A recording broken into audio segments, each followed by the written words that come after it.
Hey, what's up, everybody? It's your girl JoJo, and I'm here with the review for Put a Ring on It, Season 2, Episode 8.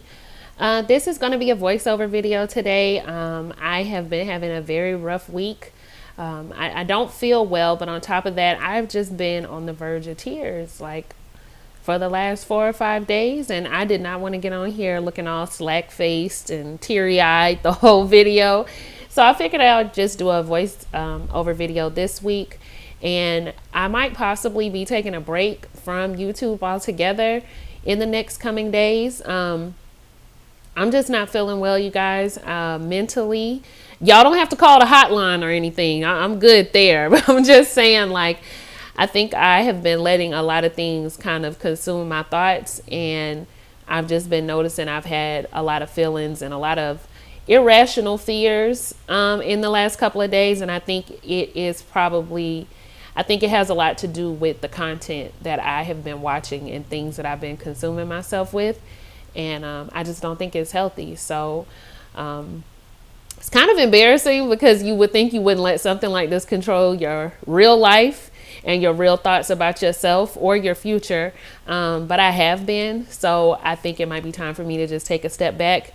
But I'm good, you guys. You don't have to call the hotline. You really do not. You really don't. I'm good. I just think I need to take some steps back. But of course, I'm going to finish out, Put a Ring on It, because the show it's almost over. But possibly after this, I might take a little break. But as for today, we will be doing a voiceover video.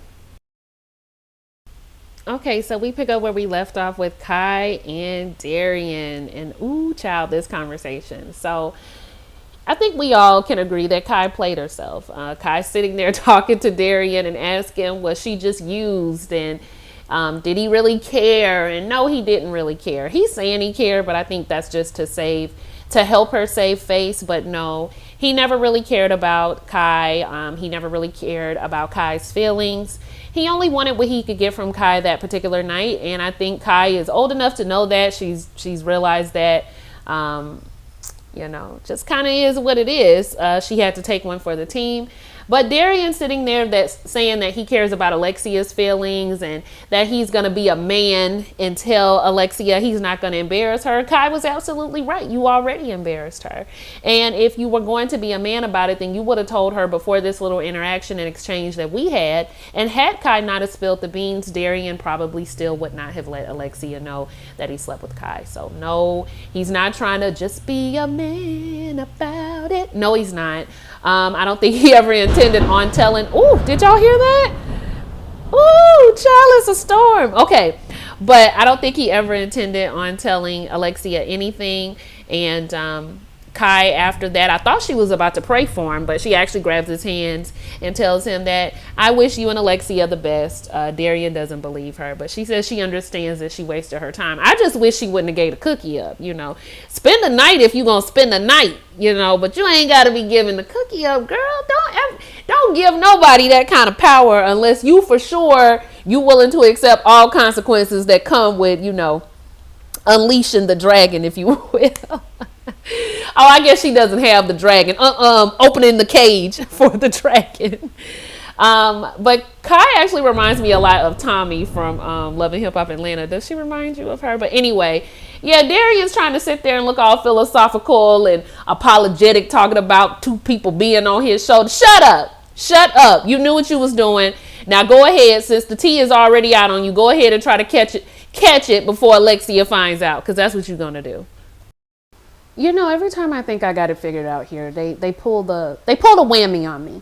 So Jessica and Eric, they're sitting down and they're writing their marriage mission statement. So they talk about having each other's back, and then they start talking about loving each other passionately. And this brings up a conversation about Mother's Day.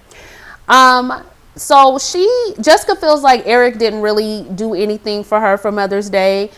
She says that's something that's very important to her. She likes to be shown those type of things. She also lets us know that she was adopted by her aunt. She does not know, I believe, who her biological mother is. Like, that's another layer in and of itself, which probably speaks to a lot of her insecurities, a lot of her not feeling like she's not good enough, a lot of you needing to prove that she's a part of that she's important in your life. So this is a lot. And I just wonder if the two of them have gone to therapy separately, because Jessica definitely has some issues of her own to work out, probably centered around abandonment, her own self-worth, her own insecurities, her own internal issues. But when I heard Eric say his parents weren't together and he has no idea what marriage looks like or what even he wants in it, to me, that's another issue. I think that if nothing else, some life coaching. I just think we are, as a community, we are going into these relationships with a lot of unhealed trauma. And instead of focusing on a lot of these external things that are important, you guys, providing, protecting, motherhood, whether or not you're having kids before, like all of those things are important going into a relationship. But we can't just focus on those things like they're going to solve the problems in the community when there's other unhealed trauma that's not being addressed. And what I'm afraid of is we're going to start to get married on paper only, and we're going to put all of our trauma together and not know how to solve it. So that is like a big fear of mine. In addition to so many other fears I have, but I definitely see that even playing out with the two of them as well as other couples that I meet. So, I'm sorry, I got off subject. So, they start talking about the Mother's Day thing and how she didn't really feel appreciated. Then they start moving into the children. Now, I was confused. Is Eric saying 4 kids? He has 4 kids, or they have 2 apiece? But regardless, he has other children, but he didn't get to spend the time that he wanted to spend with them during the NFL. He was in their life, but not like a constant. And now he's at the point where he wants to be that stay-at-home dad and be around his kids every day now that he's out of the NFL. Well, Jessica's not sure if she even wants to have any more children because she's already down that road. You know what I'm talking about, y'all, that midpoint. I know all y'all parents know what I'm talking about, where they feeding and clothing themselves finally, and now you just trying to just inch them on out the door. And she doesn't know if she wants to start over. Now, me personally, I think that's a deal breaker. If somebody wants more kids, hey, I'm sorry, if you don't want to have them, that's something that I want. And I don't think either party should be forced to give that up unless you just feel like it's worth it, and then you do what you need to do. But she doesn't know if she wants to go back down that road. And then Eric said something that disturbed me. If it's a boy, you can go off and be free because he's going to be with me. No. I mean, I appreciate that. I appreciate that you're going to be like that with your son. But with both of your children, it shouldn't be a difference in gender. You know what I'm saying? Like, you should want to be equally teaching them, equally wanting to be a part of their lives, equally wanting to make sure they got the ground rules of how stuff works. But I get the whole, the boy gonna be around his daddy thing, but it just disturbed me a little bit.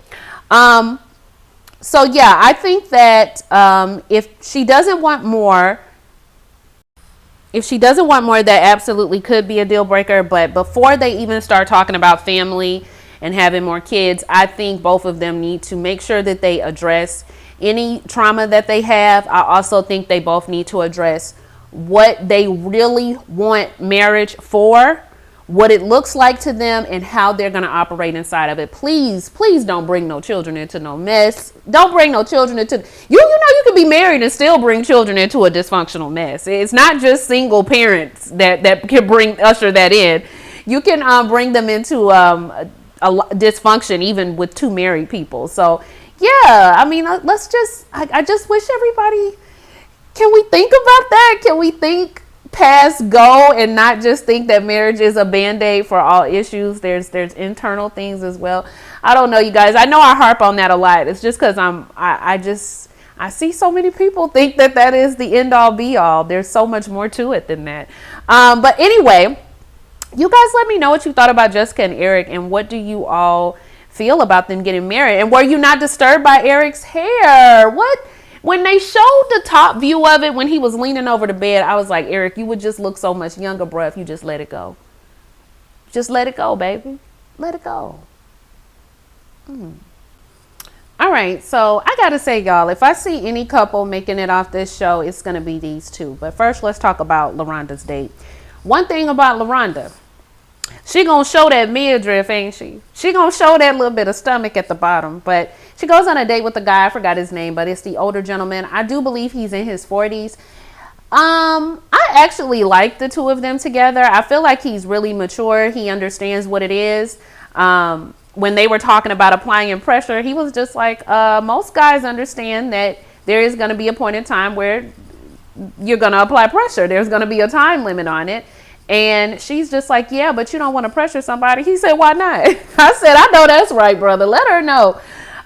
There's nothing wrong with doing that. I think if people were more intentional, it would save a lot of people's time. And women, y'all know we ain't got time to be, especially if you want children before a certain time, you don't really got time to be wasting on anybody. So sometimes you do have to kind of make your thoughts and your presence known. And if it's not working out, it's on to the next one. That is something that I wish would be, taught in schools almost.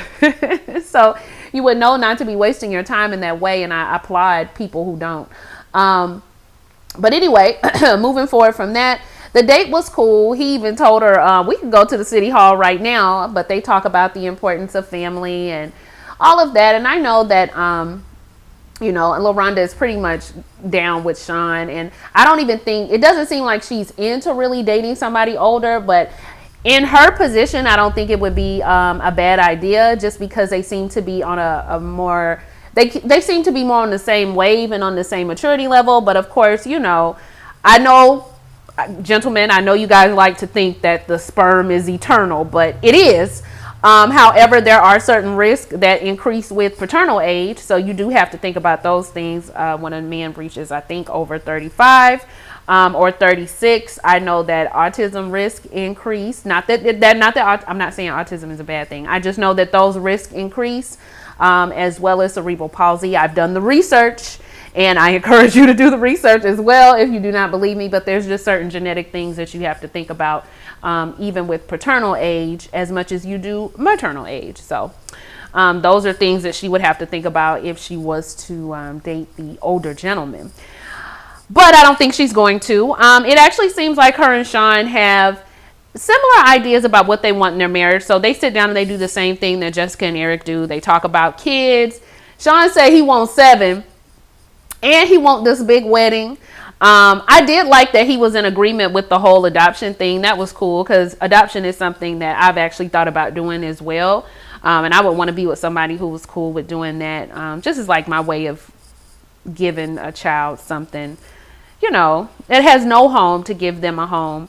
But I thought that was cool. But these 7 children and this big wedding he talking about having, you guys, let me tell you something about Omega Sci-Fi Incorporated. For those of you who like to date the frat, prepare to have a big wedding. That's just what they want. It's going to be about 17 people on that groomsman side. They're going to be hopping the whole time. They're going to be doing splits and spinning and, nothing but the dog and me, and singing all kind of old chants. If that's what you want, just prepare for it. I'm just telling you, that's how it go. Couldn't be me, but I'm telling you, that's how they roll. But I feel like Sean is going to change his mind about all of this once he sees the price tag. A lot of people, unless they're extremely well off, will start out having a bunch of children and then slow it down because they realize the cost of it. And seeing as Laronda, I think, currently is the breadwinner in this relationship, unless something pops off in a different way, she's going to have to keep going to work. So I don't know if the 7 is going to work the way Sean plans for it to, and how much he's going to have to contribute to all of this. So maybe not. I think he's going to come up off of that.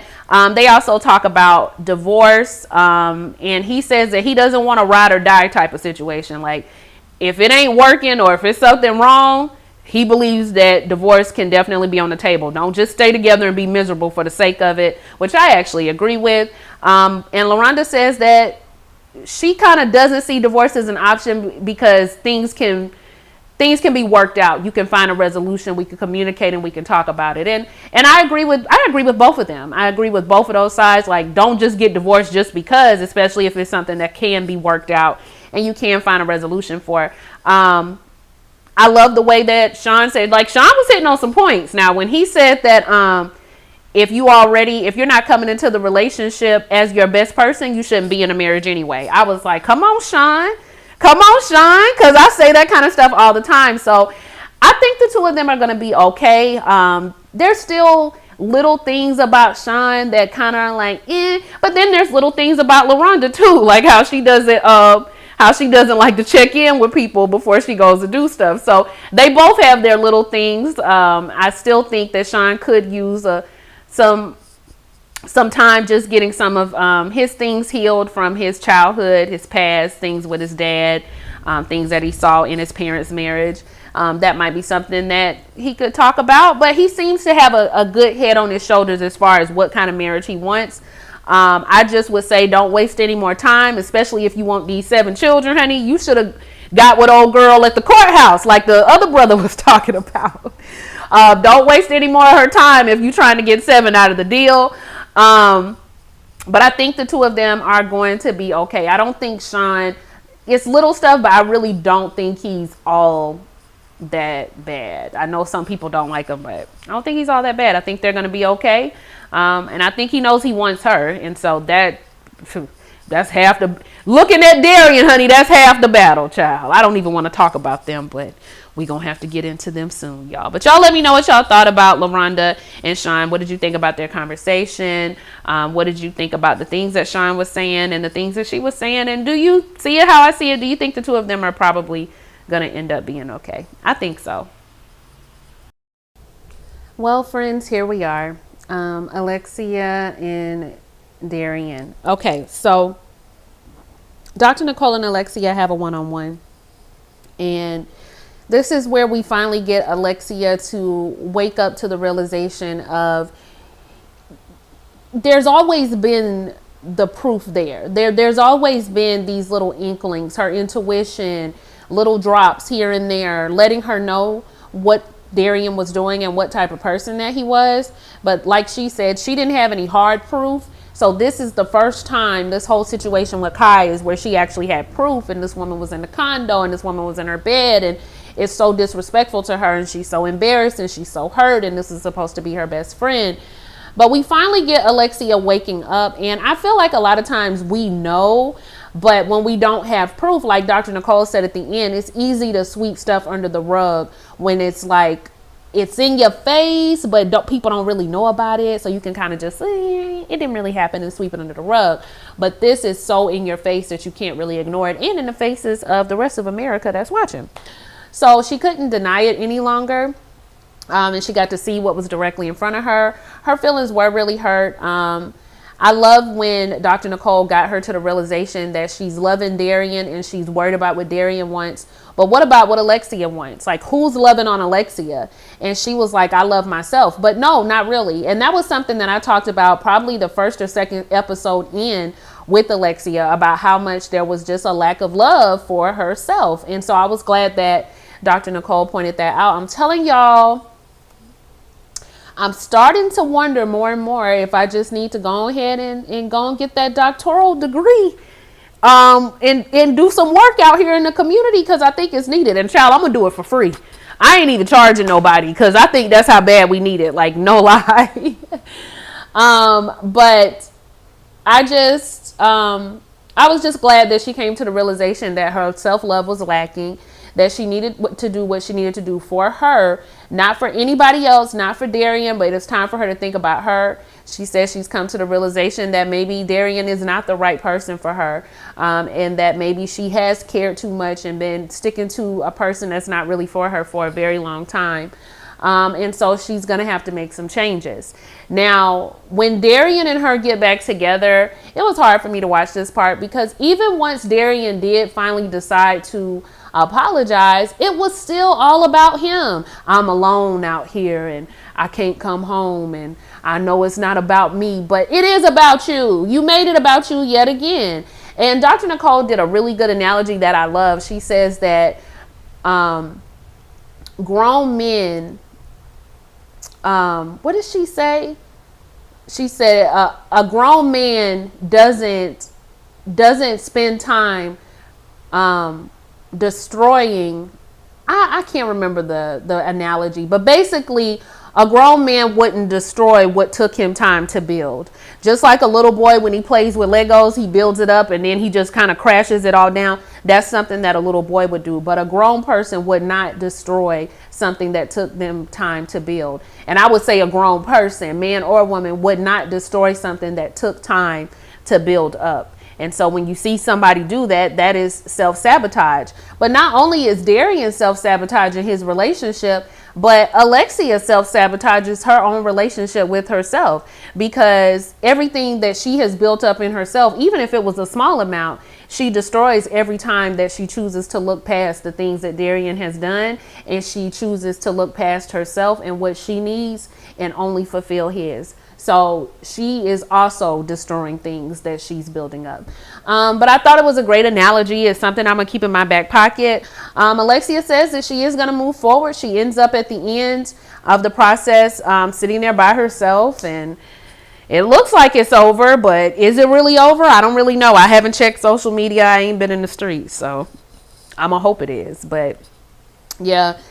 Dr. Nicole is trying to get Darian to realize that he needs to also find himself. I don't think Darian is lost, though. I think Darian knows what he wants. He wants to be able to have somebody that is going to have his back, like an Alexia, but also be able to, when he's frustrated with Alexia, be able to kind of let off some steam with some other women. And if he just so happens to make a baby with one of those other women, then that's okay too. So he just kind of wants to be just out there living free. And I say you could be free, but just go and get a vasectomy so you can be as free as you want. And don't do it under Alexia, because she wants a lot more than what you want. And let her go. So I hope she moves on with her life and her happiness. I hope she spends some time working on herself and building herself up. At the end, they just kind of compare notes, the couples, about what their marriage goals are. Sean and Laronda are still kind of tense to me. So that's something that I do want them to work on. Like, they get very tense when they have conversations. Like, they're both scared to say what they need to say to each other. And Jessica and Eric, I'm sorry, guys, I still just don't see it. I think the two of them want to be married for the wrong reasons. Both of them combined. But I say Jessica a little bit more so than Eric, I think. But you guys can let me know what you thought about the episode and how you felt about Alexia and Darian. Like, comment, and subscribe. I'll see y'all for the next one. Bye.